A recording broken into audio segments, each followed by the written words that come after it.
Cormac McCarthy was a huge fan of poetry, and today we're going to be reading McCarthy's first published poem, talking about his favorite poets, and then hearing him talk about modern poetry and his opinion on it. So in 1951, Cormac McCarthy published his first poem, Autumn Magic.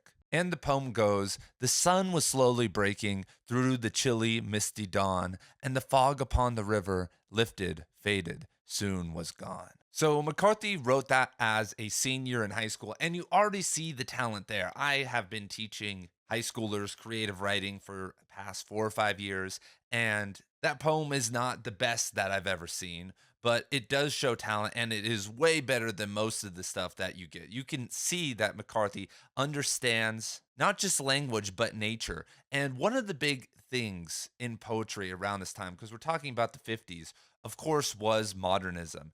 And one of the poets that we do know Cormac McCarthy liked was Ezra Pound. And Ezra Pound was known for being one of the first translators, excuse me, of Chinese wilderness poetry. And in the late 1980s, McCarthy does reference a Li Po poem, actually puts a Li Po poem, who was a Chinese poet, in his unpublished screenplay, Whales and Men.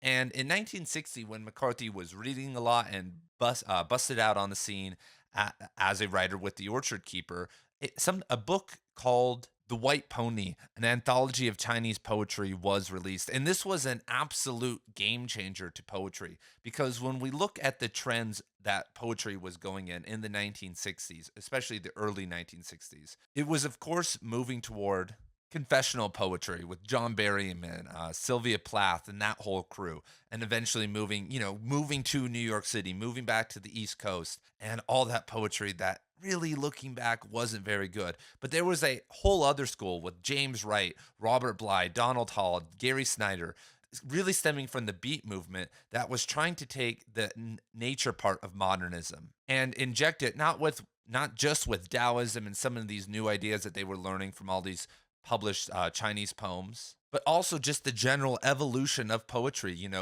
There were radical shifts happening in the eco poet wilderness poetry lineage. Kind of started by Walt Whitman and Thoreau, moving into all the modernists that we know, William Carlos Williams, Pound, Eliot, and whatnot. And in 1959, Charles Olson, who was a part of the Black Mountain School, published Projective Verse. And Projective Verse is probably one of the more influential books on McCarthy that never is going to be mentioned because the ideas in it influenced everything else.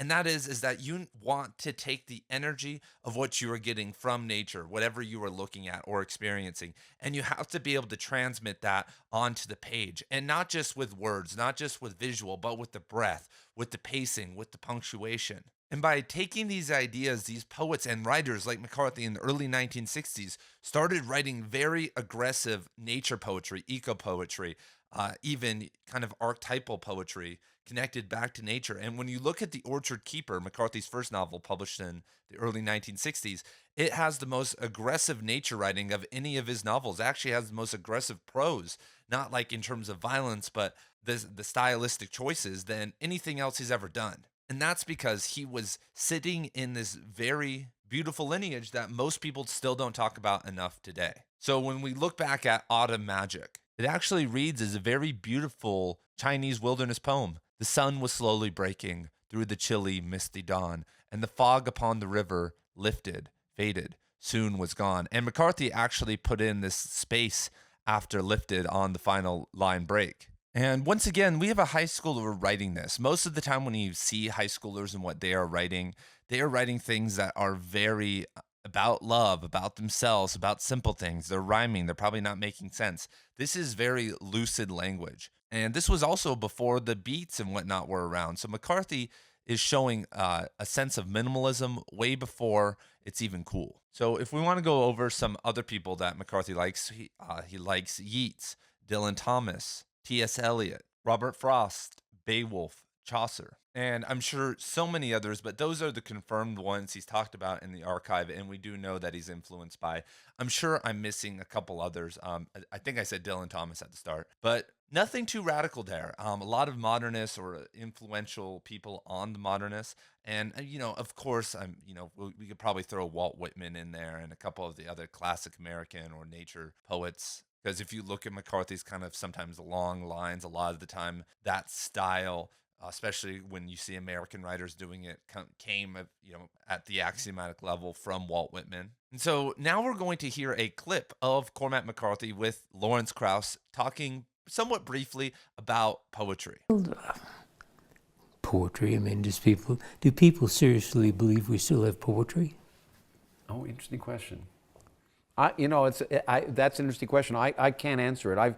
I'm a Philistine, I have to admit, and while I love to read, poetry is something I never could fully appreciate. I once got in trouble at Harvard for saying to a very eminent professor of sort of poetry, I was trying to provoke her, I must admit, but I said, if poets really want to say something, why don't they just write it down? I think it's a fair question. Yeah, I think I've always assumed it's my own problem, that there's something I'm missing that I don't think so. Really? Okay, interesting. Now, and I hate to admit this, but Lawrence Krauss right there actually did a pretty good job of drawing a little bit more out of McCarthy, because he could have asked, well, what do you mean by that? But McCarthy is obviously notorious for not answering questions about writing, and he dodged multiple questions about writing in this interview and the 2017 interview. And so instead, Krakauer, goes on this anecdotal story about him just being a jerk scientist who asked the professor of poetry, why don't poets just write it down? And McCarthy agrees with him, which tells us a lot about what he thinks about modern poetry. And if you guys don't know what's happened to modern poetry, obviously I'm sure you've heard of Rupi Kaur, who has sold over 10 million books with poems like this. And here you are living despite it all. And this is really moving from that self-confessional branch, and it's now been turned into something else because people are no longer intelligent enough to be able to have the attention span and to be able to comprehend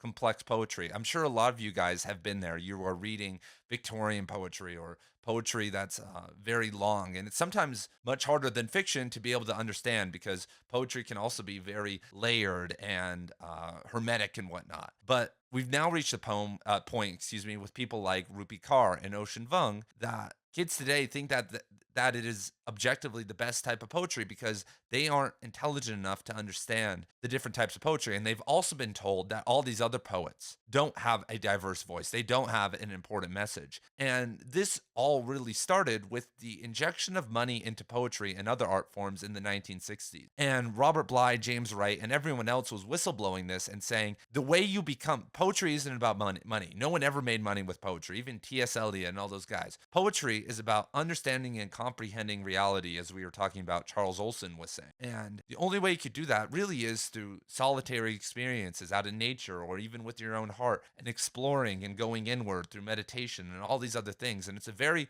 hard journey. And if you would like to make my hard journey as a content creator in the dying art of literary fiction easier, you should join the Cormac McCarthy course right now. There is over 13 hours of content just like this on the course. And if you don't care about that, I have some super sick Cormac McCarthy apparel out there, like for instance, the only Outer Dark shirt that's available anywhere online.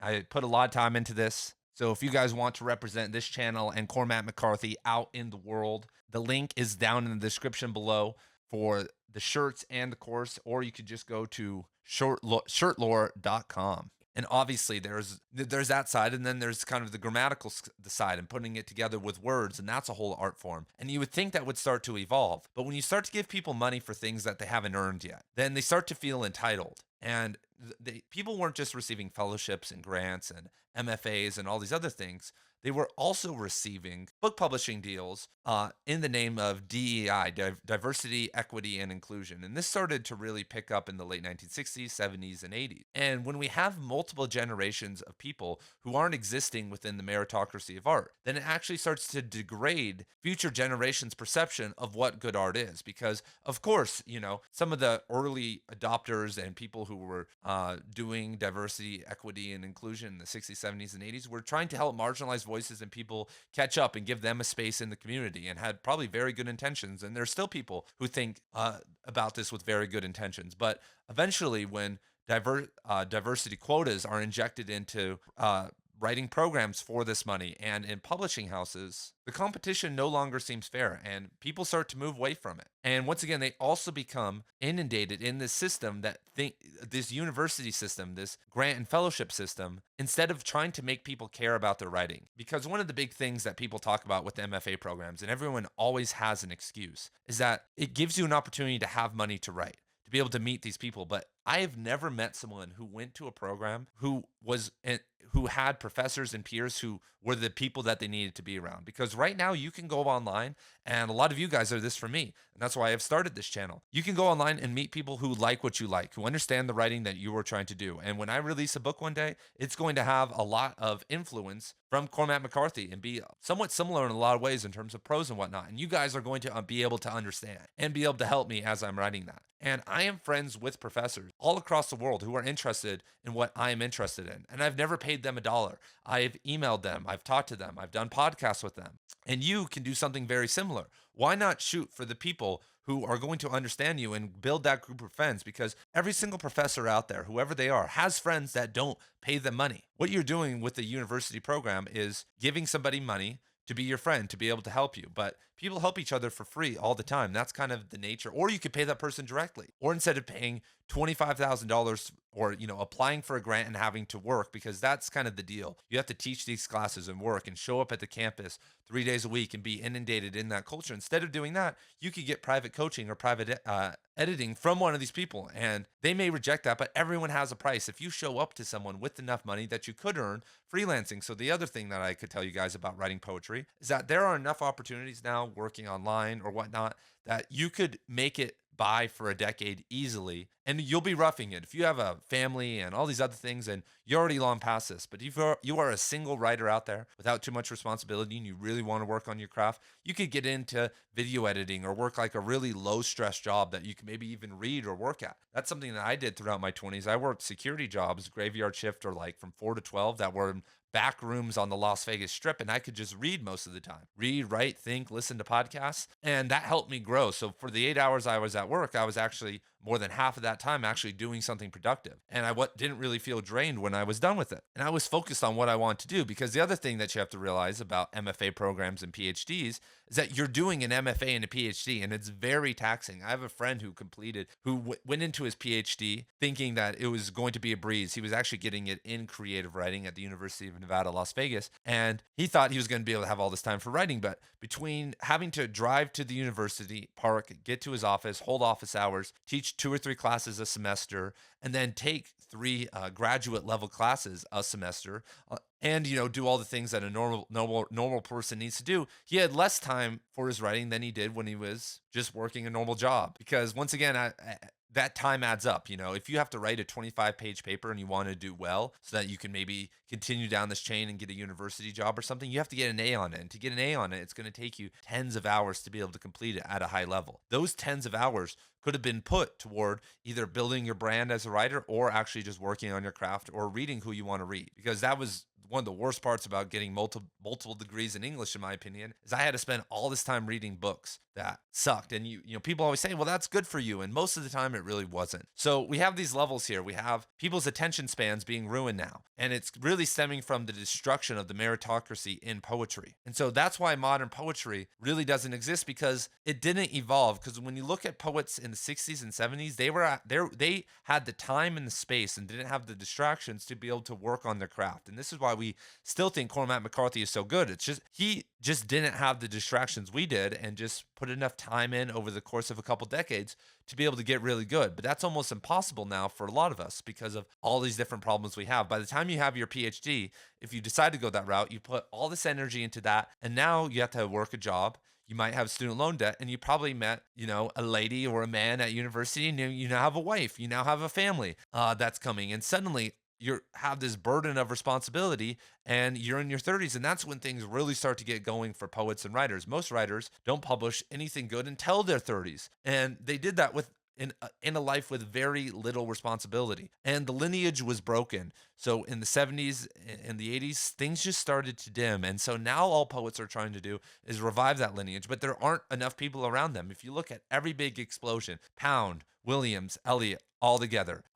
Hemingway, Joyce, the other modernist fiction writers, all together. If you look at the guys I just mentioned in the 60s, Bly, Wright, Olson, Hall, Gary Snyder, all those, the big evolution of poetry in the 60s, one of the last ones we've ever had in poetry, all together. The Spanish symbolists, all together. Poets and writers in general aren't together anymore in these think tanks growing because they've been ostracized into these university departments that have these crazy divergent views. I used to work at the university English department, and the professors would be having these massive arguments all the time. They would be arguing with each other about what the curriculum should be and be screaming at each other and behind closed doors hate each other. There was no sense of collaboration, sometimes maybe with one or two people, but they weren't the goats anyway.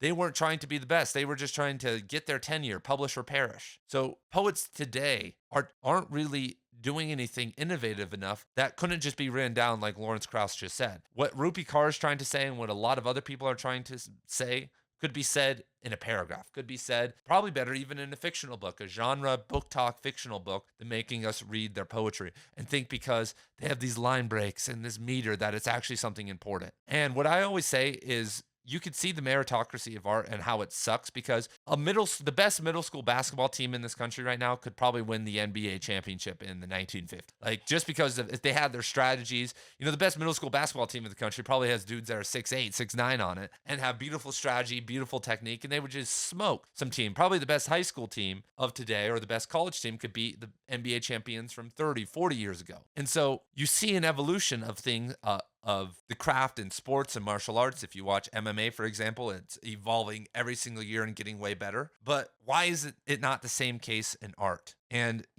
as I said, the market creates the demand, and the market is much less intelligent, much less attentive now. And then also there's this whole group of people who would have gone out on their own to become great, who are now just kind of been energy vampired into these university programs and eventually distracted away from doing the work they needed to do in their 20s and 30s. And now they're getting back to it. I know so many authors who start publishing, start moving when they finally get their tenure in their like late 30s, but it's already too late. So what are your guys' thoughts on all of this? As you guys can tell, I'm very passionate about this. Poetry is something that I think can change the world, because if Rupi Kaur was saying something important in her poems, even that they were that small, it could be effective. If 11 million people wrote something that was actually important, then that would be okay. That would be a start. But instead, we're moving further and further into unconsciousness. So me and Griselda, hope you guys have a good day, and I'll see you guys in the next video. Peace.